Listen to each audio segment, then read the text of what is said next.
Alright guys, so see how I'm trying to replace this item. The Fire TV Stick 4K Max, it's basically having some signal issues. Basically the picture keeps coming and going. So I put the comments, I hit next. It wants me to troubleshoot, replace or refund. Now if I hit replace, it takes me to contact customer service. Now it asks me what I need to do.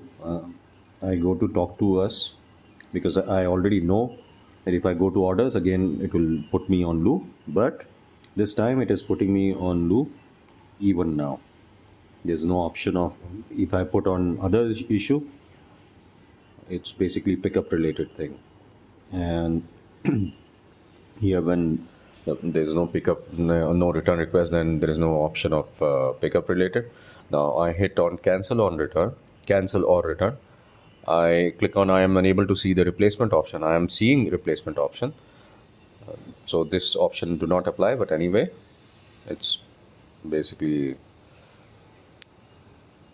this is irrelevant. It basically tells that if the same seller is not available, same seller is still selling. I'm aware of it. I think it is a Perio only.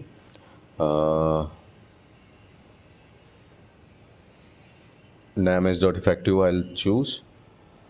Now we are sorry you have received item. Please click on return or replace to request. So again, it will take me to the same window I started with. Yep. Now again I do it.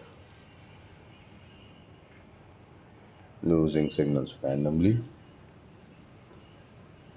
Again, if I choose replace, contact customer service, and the loop begins. This is how they have looped in most of the customer service thing. They want you to contact customer service, but it goes all round and round in loops, wasting your several minutes to hours for each customer by putting you into these kind of loops. This is happening since past several months for several products. Thank you so much for watching.